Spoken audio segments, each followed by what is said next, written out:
फिक्र में अब पश्चिम एशिया में युद्ध से जुड़ी अशांति वाला चैप्टर है। पश्चिम एशिया में अब एक नई जंग की चर्चा शुरू हो गई है। ये जंग ईरान और इजराइल के बीच नहीं बल्कि उन दो नेताओं के बीच है जिन्हें कभी दुनिया सबसे मजबूत राजनीतिक साझेदार मानती थी। एक तरफ अमेरिका के राष्ट्रपति डोनाल्ड ट्रंप और दूसरी तरफ इजराइल के प्रधानमंत्री बेंजामिन नेतन्याहू। डोनाल्ड ट्रंप दावा करना है कि फिलहाल कुछ दिनों के लिए ईरान और इजराइल सीज़फायर के लिए राजी हो गए, लेकिन सीज़फायर वाली इस शांति के बीच सवाल ये उठ रहे हैं कि क्या युद्ध ने दोनों दोस्तों को दुश्मन बना दिया? क्योंकि जिस वक्त दुनिया सीज़फायर का स्वागत कर रही थी उसी वक्त डोनाल्ड ट्रंप के बयान चौंकाने वाले थे। नेतन्याहू पर ट्रंप के तल्ख बयानों के बाद लग रहा है कि युद्ध में तो सीज़फायर है, लेकिन इस वक्त दो दोस्तों में फायर ही फायर है। इसीलिए कुछ लोग ये भी कह रहे होंगे कि आज खुश तो बहुत होंगे खमनी। ट्रंप जानते हैं कि लंबा युद्ध अमेरिका के लिए भी मुश्किलें बढ़ा सकता है। तेल बाजार में उथल पुथल, वैश्विक दबाव और अरब देशों की नाराजगी, इन सब का असर सीधे ट्रंप के मिड टर्म पोल्स के प्रोस्पेक्ट्स पर होगा। अब ट्रंप के एक फोन कॉल से ट्रंप और नेतन्याहू की दोस्ती में खटपट की गूंज पूरी दुनिया को सुनाई दे रही है। एक्सियोस की रिपोर्ट में दावा किया गया है कि ट्रंप ने इस फोन कॉल में नेतन्याहू से कहा, बीबी सावधान रहो, यह युद्ध तुम्हें रोकना ही होगा।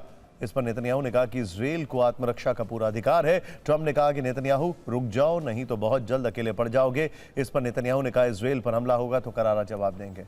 ट्रंप ने नेतन्याहू से कहा कि अगर युद्ध में नहीं रुके तो ईरान से डील की संभावना कम होगी। इस पर नेतन्याहू ने कहा इजराइल की रक्षा के लिए कुछ भी करेंगे। ट्रंप ने कहा कि ईरान से जो डील होगी वो नेतन्याहू को माननी पड़ेगी। इस पर नेतन्याहू ने कहा कि ईरान हिजबुल्लाह का सैन्य गठजोड़ बिल्कुल मंजूर नहीं।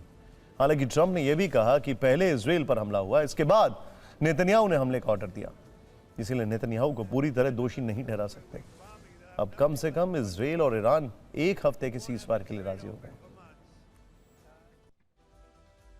डोनाल्ड ट्रंप खुद को दुनिया का सबसे बड़ा डील मेकर बताते हैं। वो दावा करते हैं कि जहां युद्ध होता है वहां शांति भी वही लेकर आते हैं। लेकिन सवाल है, क्या ट्रंप की डील डिप्लोमेसी हकीकत है या फिर सिर्फ एक नैरेटिव? क्योंकि आंकड़े चौंकाने वाले हैं। एक रिपोर्ट में दावा किया गया कि मार्च से लेकर अब तक डोनाल्ड ट्रंप 37 बार दावा कर चुके हैं कि ईरान और इजराइल में सहमति बन चुकी है और डील बस होने ही वाली है। ट्रंप ने कई बार कहा कि ईरान समझौते के लिए बेताब है, वो लगभग सभी शर्तें मान चुका है और अगले कुछ दिनों में समझौते की घोषणा हो सकती है। अप्रैल में सीज़फायर का ऐलान करते हुए भी ट्रंप ने कहा था कि सिर्फ 2 हफ्ते में डील हो जाएगी, लेकिन इत्तेफाक देखिए, कल ट्रंप ने सीज़फायर का ऐलान किया और अगले कुछ घंटों में फिर भीषण युद्ध शुरू हो गया। अब पहाड़ पर होती है बमबारी। देखिए, ट्रंप की घोषणा के कुछ ही देर बाद इजराइल ने दक्षिण लेबनान पर हमला कर दिया। आईडीएफ के हमलों से पूरा इलाका दहल गया। हिजबुल्लाह के कुछ ठिकानों के तबाह होने की खबर है। यह वीडियो दक्षिण लेबनान के तार से आया। यहां इजराइल ने रिहायशी इलाकों में एयर स्ट्राइक की। इस हमले में 5 लोगों की मौत हो गई, 8 लोग जख्मी हो गए। अब आसमान में होते इन धमाकों के देखिए, ईरान के प्रॉक्सी हूती ने दक्षिण इजराइल में हमला किया। हूती विद्रोहियों ने इजराइल की पोर्ट सिटी इलियाद को दहला दिया। रिहायशी इलाकों के बीच ड्रोन गिरने से दहशत मच गई। वहीं कुछ ड्रोन्स को आसमान में ही इंटरसेप्ट किया गया। इसके बाद इजराइल ने धमकी दी और फिर ईरान में हाई अलर्ट देखने को मिला है। तबरीज के आसमान में फाइटर जेट ने पेट्रोलिंग की।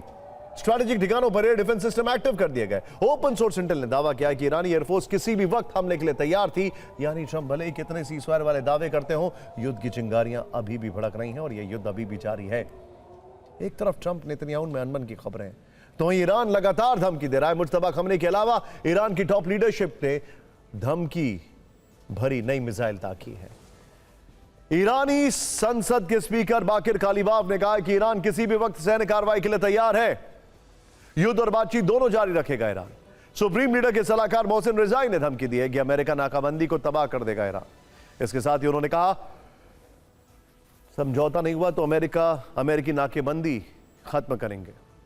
तो वहीं supreme national council security council यानी SNSC के चीफ बाकिर जुल्कद्र ने धमकी दी है, भयंकर अंजाम भुगतेंगे अमेरिका और इजराइल। यूएस और इजराइल के लिए नरक बनेगा पश्चिम एशिया। यानी हम कह सकते हैं कि सिर्फ डोनाल्ड ट्रंप के शब्दों में सीज़फायर है, जमीन पर आग बरस रही है। लेकिन ईरान की हालत इकोनॉमिकली बहुत खराब हो चुकी है। कहा जा रहा है कि वर्ल्ड वॉर 2 में जो ईरान की हालत थी उससे भी बुरे हालात हैं। इस युद्ध के दूसरे पहलू से जुड़ी तस्वीरें देखिए। ये वो लोग हैं जो कभी सड़कों पर इनकलाब के नारे लगाते थे, आज वो रोटी और राशन EMI पर खरीदने को मजबूर हैं। एक आम इंसान की बेबसी का इससे दुखद स्तर क्या होगा कि उसे 2 वक्त की रोटी के लिए भी कर्ज के जाल में फंसना पड़ रहा है। तेहरान, इस्फहान और अहवाज से लेकर मशहद तक ईरानियों को ऊपर से बरसते हुए इजरायली और अमेरिकी बमों से ज्यादा डर अपनी रसोई की खाली अलमारियों से लग रहा है। ईरान की सालाना महंगाई दर 77% तक पहुंच गई है, 77%। यह महंगाई दर द्वितीय विश्व युद्ध के बाद सबसे ज्यादा है। लोग रोटी और राशन तक उधार पर या ईएमआई पर खरीद रहे हैं। किराना स्टोर क्रेडिट पर सामान दे रहे हैं क्योंकि नगद नहीं है। इसके लिए राशन की दुकानों में अलग अलग पैकेज है। ईरान में कई फैक्ट्रियों में उत्पादन पूरी तरह से बंद है। कच्चे माल की कमी से कर्मचारियों को छुट्टी पर भेज दिया गया है। हमलों से पेट्रोकेमिकल उद्योग बुरी तरह प्रभावित हुआ है। ईरान में एक सरकारी कर्मचारी का दर्द यह है कि उसने एक दुकान से सामान उधार लिया और अगले दिन उसका बिल दोगुना हो गया। युद्ध के बाद से देश में कई चीजों के दाम लगातार बढ़ रहे हैं। 1 किलो चावल 287% महंगा, 1 लीटर कुकिंग ऑयल 430% महंगा, 1 किलो चिकन 191% महंगा, 1 किलो टमाटर 300% महंगा, 1 किलो आलू 300% महंगा, एक अंडा 345% महंगा। ईरान की महंगाई वाली यह दास्तान दुनिया के हर उस मुल्क के लिए चेतावनी है जो युद्ध में उलझे हैं या फिर युद्ध छेड़ना चाहते हैं। ईरान के लोग ये अच्छी तरह जान गए हैं कि अब जंग की आग घर में घुसती है तो सबसे पहले रसोई चलती है।